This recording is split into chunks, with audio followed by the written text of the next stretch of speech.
នៅក្រោមម្លប់ដ៏ត្រជាក់នៃដើមពោធិ៍ក្បែររបងផ្ទះឈើបុរាណមួយខ្យល់រំភើយបក់កាត់នាំមកនូវក្លិនក្រអូបនៃផ្កាម្លិះដែលម្ចាស់ផ្ទះទើបនឹងបេះមកថ្វាយនៅទីនោះគេឃើញមានរានទេវតាសសមួយខ្ពស់ត្រដែតដែលជាទីស្នាក់អាស្រ័យរបស់ព្រះភូមិ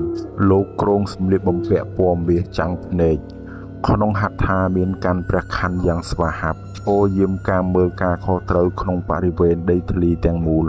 ភ្នែករបស់លោកសម្លឹងទៅកាន់ច្រកទ្វាររបងជានិច្ចដើម្បីធានាថាគ្មានវិញ្ញាណអាក្រក់ឬឧបទ្រពចង្រៃណាមួយអាចឈានជើងចូលមកយាយីសេចក្តីសុខរបស់ម្ចាស់ផ្ទះបានឡើយខណៈដែលព្រះភូមិកំពុងឈរយាមនៅខាងក្រៅនៅក្នុងតួផ្ទះវិញក្បែរមាត់ទ្វារធំក៏មានអាសនៈតូចមួយដែលតុបតែងដោយស្អាតបាតទីនោះគឺជាកន្លែងសណ្ឋិតរបស់ជំនាញផ្ទះដែលជាទេវតារក្សាផ្ទះសម្បែងលោកស្រីមានរូបឆោមស្រស់បំព្រងគ្រងស្បៃពណ៌ផ្កាឈូកខ្ចីនិងមានទឹកមុខញញឹមស្រស់បោះជានិច្ចតួនាទីរបស់លោកស្រីគឺខុសពីព្រះភូមិបន្តិចព្រោះលោកស្រីផ្ដោតលើការរៀបចំសណ្ដាប់ធ្នាប់និងសុភមង្គលនៅក្នុងរង្វង់គ្រួសារលោកស្រីតែងតែដើរពិនិត្យមើលតាមបន្ទប់នីមួយៗជួយជំរះនៅរឿងសហាយស្មន់ឬជំលោះតោះតែងគ្នារវាងប្តីប្រពន្ធនិងកូនចៅដើម្បីឲ្យផ្ទះទាំងមូលសម្បូរទៅដោយសម្លេងសើចសប្បាយនិងភាពចុះសម្រុងគ្នា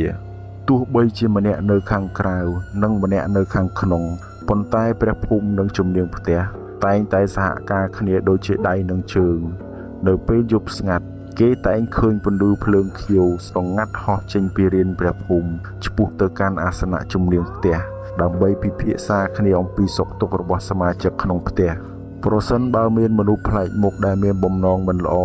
ចង់ចូលមកលួចទ្រព្យសម្បត្តិព្រះភូមិនឹងប្រើឫទ្ធិអំណាចធ្វើឲ្យអ្នកនោះភ័ន្តច្រឡំផ្លូវរកមាត់ទ្វារចូលមិនឃើញ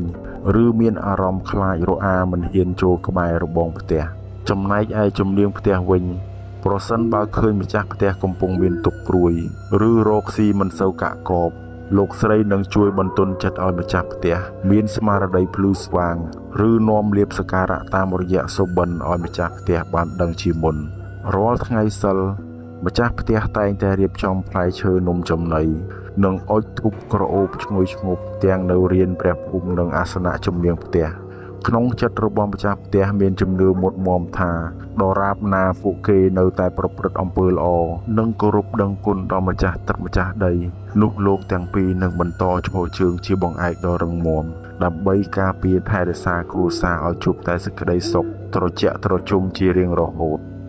ទំនាក់ទំនងទេវតាទាំងពីរអង្គនេះគឺជាការរួមផ្សំគ្នារវាងអំណាចការពារពីខាងក្រៅនិងក្តីមេត្តាថែរក្សាពីខាងក្នុងដែលបង្កើតបានជាខែលការពារដ៏ស័ក្តិសិទ្ធិសម្រាប់មនុស្សគ្រប់រូបដែលរស់នៅក្រោមម្លប់ផ្ទះនោះព្រះភូមិមានតួនាទីគ្រប់គ្រងនិងថែរក្សាបរិវេណដីធ្លីទាំងមូលមិនឲ្យមានការរំលោភបំពានពីសំណាក់វិញ្ញាណអាក្រក់យាមកាមនៅមាត់ច្រកទ្វាររបងដើម្បីរារាំងសពឧបទ្រពចង្រៃនិងសត្រូវដែលបំរុងមកយាយីពីខាងក្រៅដឹងឮរាល់ការសាងសង់ការជីកដី